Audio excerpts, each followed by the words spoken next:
Hello. Oh, it's been so busy lately here in the big harbor.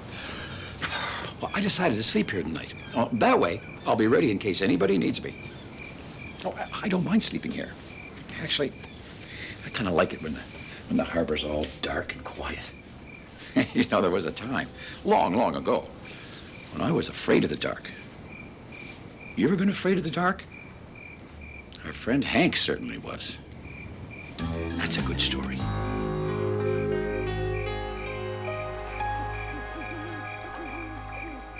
It was nighttime in the big harbor. One by one, the lights went out.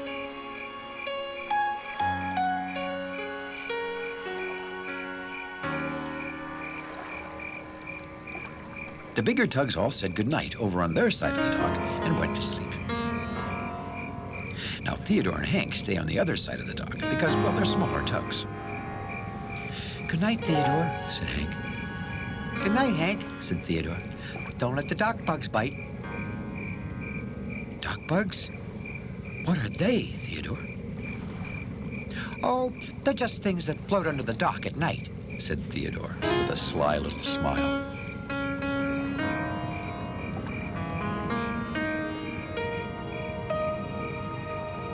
Theodore was soon asleep, but Hank, well, Hank stayed up just a little longer. "Dock bugs," he said to himself. "I didn't know those were out there." He nuzzled closer to Theodore. It felt so good to have his friend right there beside him.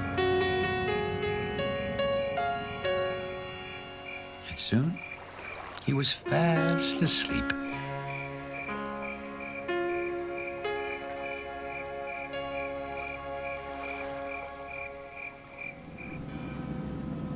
The next day, the dispatcher sent Theodore to the repair dock for his regular tune-up. Hank went along to say goodbye. "Do you like getting your tune-up, Theodore?" asked Hank. "Oh, sure," smiled Theodore. "I always feel brand new after I'm all cleaned up." "Well, how long will you be gone?" continued Hank. "Oh, a couple of days or so." "Couple of nights, too, huh?" said Hank in a shaky voice. "Sure." "Well, can't you sleep in our dock?" said Hank. "Of course not," said Theodore. "I'll be up in the special dock." "Well, we're here. See you later, Hank." "See you later, Theodore," called Hank in a soft voice.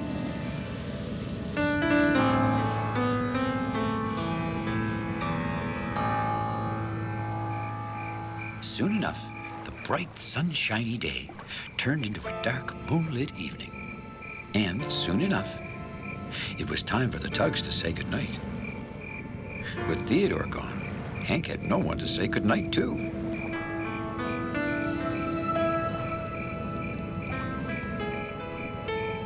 "Good night," Hank said to himself.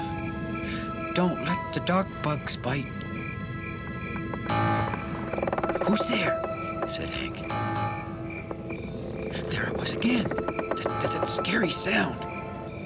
"Dock bugs," he whispered to himself. The words made his engine pound. Hank shivered a little, even though the water was warm. "What's that?" Oh, there was a scary shape right there.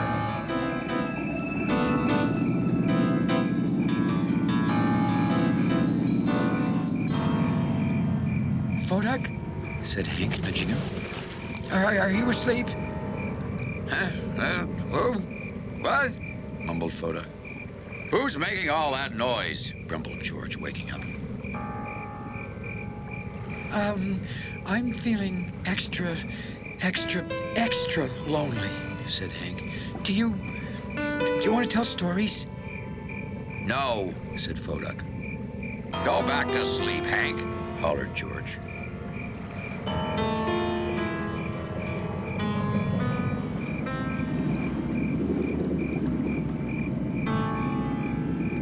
Theodore? Hank had decided to visit Theodore up in the special dock. "Oh, Hank," yawned Theodore. "It's you. Hi, Theodore, said Hank, trying to sound very brave and cheerful. Then he couldn't think of anything else to say. Well, how are you? Asked Theodore. Oh, fine, said Hank. Just fine. Well, good, said Theodore. Well, good night, Theodore, said Hank. Good night, Hank, said Theodore. That was a very strange visit, he thought to himself.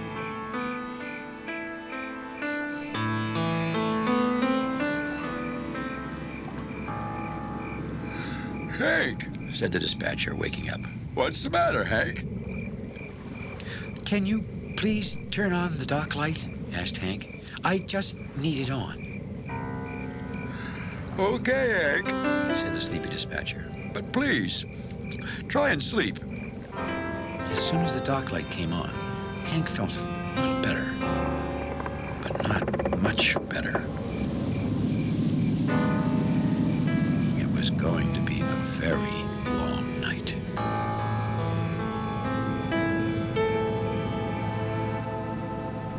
The next morning, all the tugs headed off to work.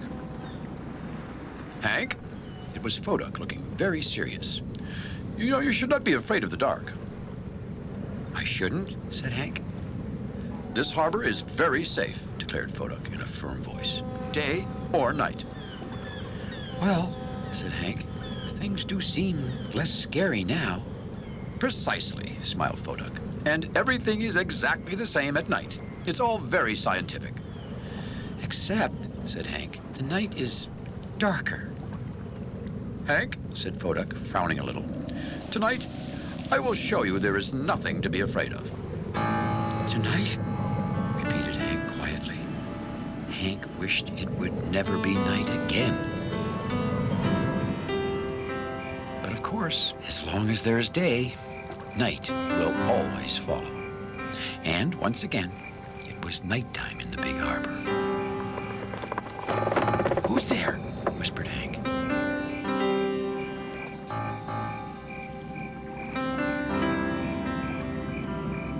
Foduck floated over beside Hank. It's coming from right over there, said Foduck. Let's go see. Go see? Chittered Hank. Why? Oh, come on, Hank.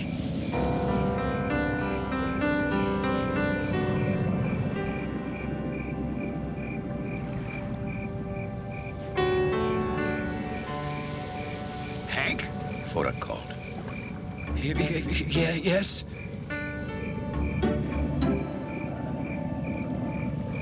Come on, Hank, said Foduck, pushing the jumpy little tugboat along.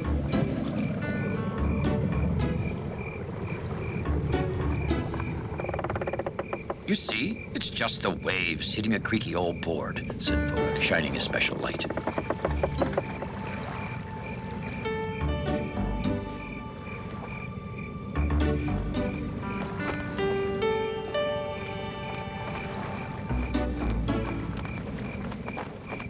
Well, what about that? Shouted Hank.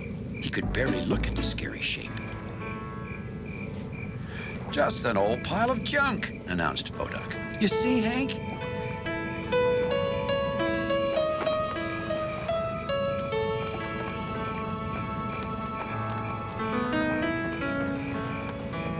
There's nothing to be afraid of. Then how come I'm still scared? Replied Hank. Foduck had no answer for that. He just turned and went back to his place.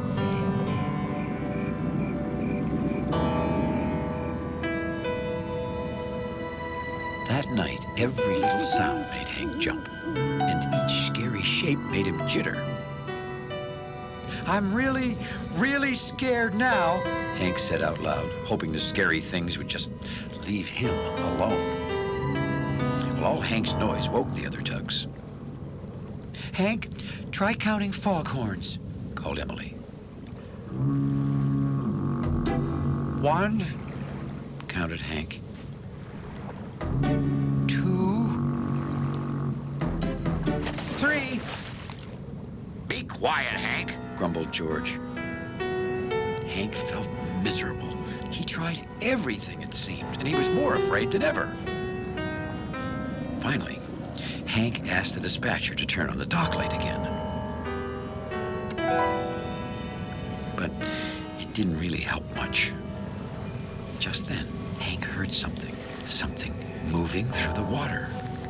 Yes, there was something out there, and it was coming straight towards him. Oh, no, thought Hank. Oh, this is the scariest thing yet. Oh, he couldn't even look. Hi, Hank. I know that voice, said Hank. He peeked out from under his hat. Theodore, it's you. Of course it's me, replied Theodore. I just got back from the repair dock. Why is the dock light still on? Oh, said Hank sadly. I'm just afraid of the dark. Oh, I used to be afraid of the dark, said Theodore. You were? Said Hank. Well, what did you do? Hank was sure that Theodore was going to tell him to count foghorns or shine his light on things. You know, things that didn't work. Nothing, replied Theodore. I don't think I did anything. You didn't do anything? Repeated Hank. Then, are you still afraid? Theodore thought for a moment. No, he said finally. I guess not. I guess I just grew up a little. Well, just hearing that made Hank suddenly feel much, much better. Theodore, do you think I won't always be afraid of the dark, too? Probably. Yawned Theodore. Good night, Hank. Good night, Theodore, said Hank. Excuse me, Mr. Dispatcher. Yes, Hank? Can you please turn the dock light off? Said Hank. Sure, answered the dispatcher. Good night, Hank. Hank nuzzled closer to Theodore. It felt so good to have his friend right there beside him. Then the two tugs pulled their hats down and went fast asleep.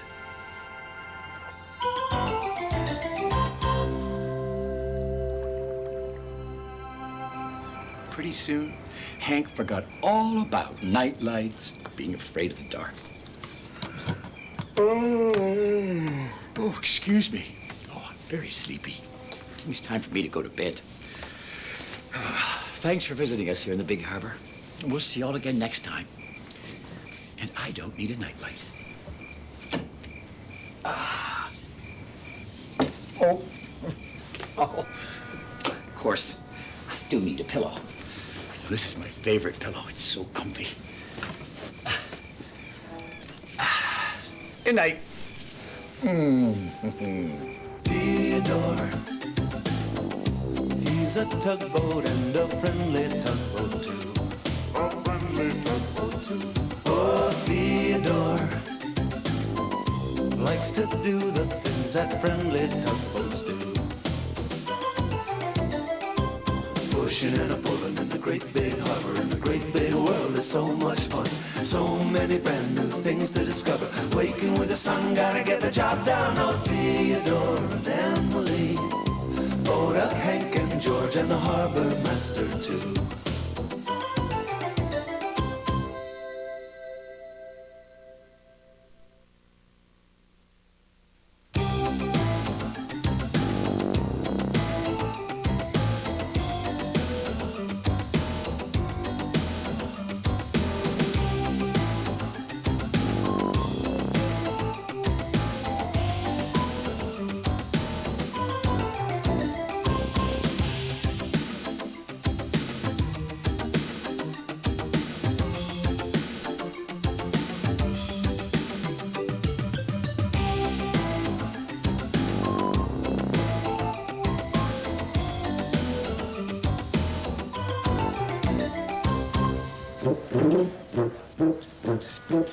Hello. Oh, I'm just trying out a new song on my tuba. I'm going to play it with the Big Harbor Band. Sounds pretty good to me. You know, I think I'm ready to try my new song with the band right now.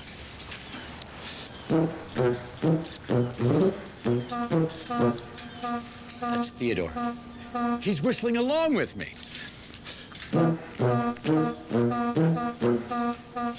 Hello, Theodore. Hey. I always remember the time that Theodore tried something new. Oh, he got so excited, kind of like I am now about my new song. Oh, the Big Harbor Band can wait. Let me tell you all about it. Theodore was watching George pull Shelburne the sea barge out of the big harbor. How far are you going with Shelburne? Asked Theodore. All the way to the other side of the ocean. Replied George. How far is that? Said Theodore. Oh, really far. Answered George.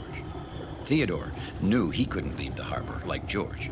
You see, George was an ocean tug, and Theodore was still a harbor tug. I bet I could go across the ocean, Theodore called to George. One day. Maybe, shouted George, and he turned toward the open ocean. One day, repeated Theodore softly. One day. The next day, the tugs were all gathered round the dispatcher at the Great Ocean Tug and Salvage Company dock for the morning work meeting. there is a bellboy just outside the harbor out on the ocean, Said the dispatcher. he needs a new bell. I need one tug for the job. I guess that's you, Emily, whispered Theodore. Since George is away, you're the only ocean tug here, Theodore, said the dispatcher. please leave immediately. Me, said Theodore, turning to the dispatcher. But I'm not an ocean tug, I know, Theodore, said the dispatcher. but you have been doing many important jobs around the harbor lately, and one day you will become an ocean tugboat. This little trip will be your first step, float, so to speak. Theodore didn't say anything. He couldn't say anything. His engine felt like it was going too fast, though he wasn't moving at all. You'll do fine, Theodore, concluded the dispatcher. Just remember to hug the coast. Hug the coast? Does that mean I have to give the coast a hug? Asked Theodore, sounding very puzzled. No. I meant just stay close to the coast.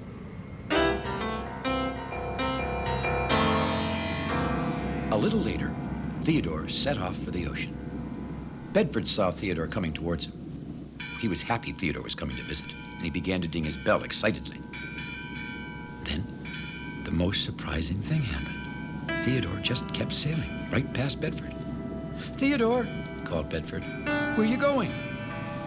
Oh, I'm an ocean tug now. Called Theodore. How wonderful those words sounded to him. Ocean tug. That's great, said Bedford. How far are you going? Theodore didn't answer Bedford. He was too excited. I hope we'll still be friends when you get back, Bedford called quietly. Theodore hurried along. With each drum of his engine, he knew he was going further and further from the harbor. I wonder how far I am now, he wondered. Theodore gazed back at the big harbor. Somehow, it had never seemed so small before. And somehow he had never felt so big.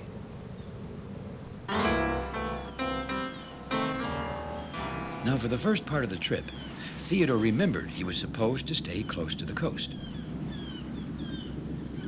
Look at that strange twisted tree, he said. Everything was so new and different than the same old harbor things he always saw. What a red rock, he said to himself. He saw a small fishing boat who lived in the cove. Hello, he called to the boat. I'm Theodore, I'm Fundy, the fishing trawler. replied the boat in a very deep voice.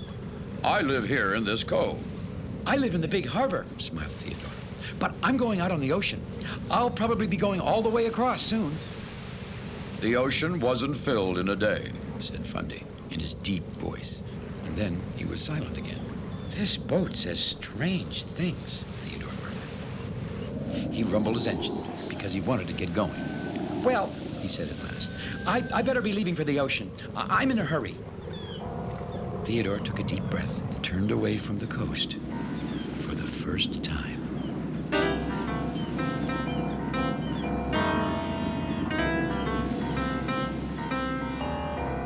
Soon, Too soon, it seemed. Theodore could see a bell buoy. Well, that must be Blandford, he said to himself. I guess this is as far as I get to go. Hello, he called to Blandford. I'm Theodore, the new ocean tug, and I brought your new bell. Many thanks, said Blandford. Haven't seen you out here before. Oh, you'll probably be seeing a lot of me, said Theodore. I'll be going across the ocean soon. That's because I'm the new ocean tug. Do you know Bedford Bowie? He's a friend of mine, said Blandford. Sure, replied Theodore. But he just lives in the harbor. I probably won't see him much anymore since I'll be out on the ocean most of the time. Theodore turned to head back home, and that's when he saw a surprising sight. There, not too far away, was Owen, the giant oil rig. Now, Owen is Theodore's friend. Well, what's Owen doing out here? Asked Theodore. That's where he works, replied Blandford. So that's where Owen goes when he's not in the harbor, said Theodore. Well, Theodore knew he was only supposed to go as far as Blandford, but the thought of visiting Owen made his engine skip a beat. Theodore pooted up a puff of smoke that announced, Theodore the ocean tug, just crossing the ocean some more. And he was on his way. Well, Owen was a lot further away than he looked, and by the time Theodore pulled up beside him, Theodore was puffing away as tired as can be. Say, if that isn't Theodore Tugboat, boomed the big rig.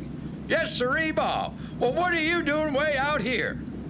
Oh, puffed Theodore, just being the new ocean tug. Ocean tug? Bellowed Owen. Hey, isn't that something? Oh, yes, indeedy do. Great being out here on the ocean, isn't it? So nice and quiet. Theodore grinned. It certainly wasn't quiet anywhere Owen was around. Nothing like the ocean for adventures, Owen continued. Why, I remember the time I was drilling out here for oil and I dug up a giant octopus. Theodore tried to think about his ocean adventures. Well, I remember the time, he began slowly, that I brought Blandford a new bell. Well, those two began to talk, and somehow the time just seemed to slip by. Before Theodore knew it, it was getting dark. I guess I better be getting home, Owen, said Theodore finally. Come back and visit soon, roared Owen. Oh, I will, called Theodore. Theodore set off again towards the big harbor. But then he slowed down. With a shiver, he realized he didn't know where the big harbor was. I think, said Theodore to himself, I think I've gone too far. Theodore didn't know his way home. The water under his hull felt deeper. All around him, he saw nothing but ocean. Did the ocean suddenly get bigger? He wondered. That ship must be going toward the harbor. Theodore turned to start following the ship. Theodore? It was Owen again. If you're going to the harbor, it's the other way, Owen hollered. Oh, that ship must be going further out on the ocean, said Theodore. Yes, sirree, Bob, boomed Owen. I didn't know the ocean was so big, he said softly. I hope I can find my way home. Finally, Theodore could see Blandford Buoy. Then he stopped again. Now which way do I go, he wondered.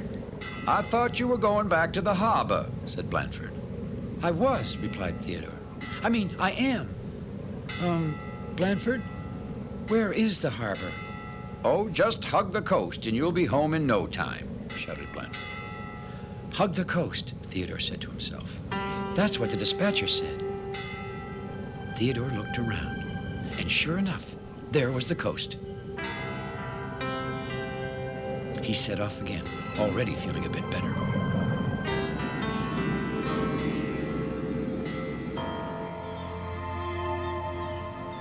Well, by the time Theodore reached the coast, he was so very tired, it felt like his anchor was dragging and his bumpers had blisters.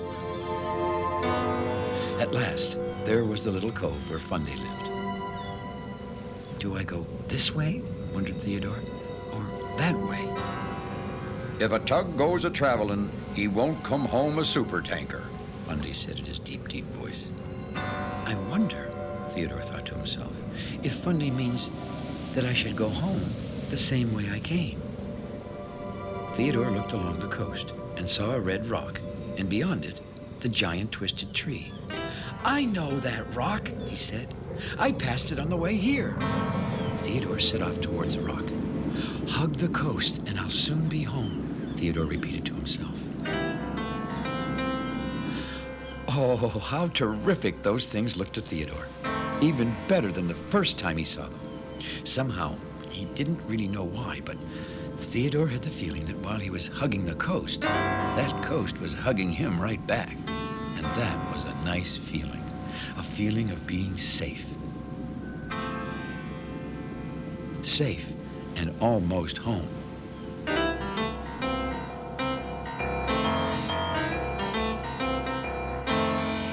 Finally, Theodore heard a very special sound. Bedford, he shouted. I saw a twisted tree, a giant rock, and a funny fishing boat, and Owen was there, and a ship was leaving for the ocean, and Blandford says hello. The words came tumbling out of Theodore's mouth so fast he didn't even have time to stop for a breath. Oh, it sounds great, said Bedford. Theodore stopped. It had been kind of great, but it also felt so good to be back in the big harbor. He looked at his good friend, Bedford. You know, said Theodore, the greatest thing I saw all day was you, Bedford. I missed you too, Theodore, said Bedford. I guess next time you'll go really far. Oh, smiled Theodore, maybe just a little way at a time. That's okay, isn't it, Theodore? Said Bedford. It sure is, Bedford, smiled Theodore. It sure is. Theodore's first trip outside the big harbor. I wonder how far he'll go next time. Well, it's time for me to play my new song with the band. Thanks for visiting us here in the big harbor. We'll see you all again next time. Wait a minute. Maybe I don't know my new song as well as I thought. I better practice some more. How does it go again? Theodore's telling me how to begin. 1 and 2.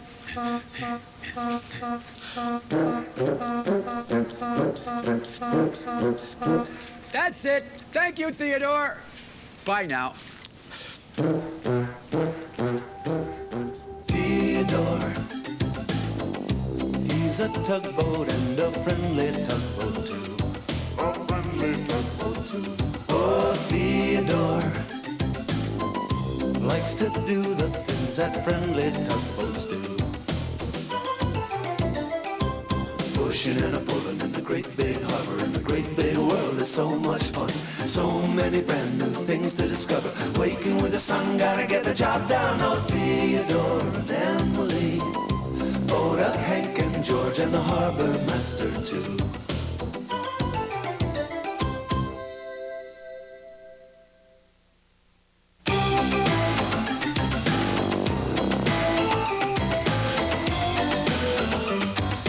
We hope you enjoyed your Theodore Tugboat stories. Theodore Tugboat and his many floating friends present playful stories and positive values for young children. Collect the complete Theodore Tugboat home video series wherever quality family entertainment is sold.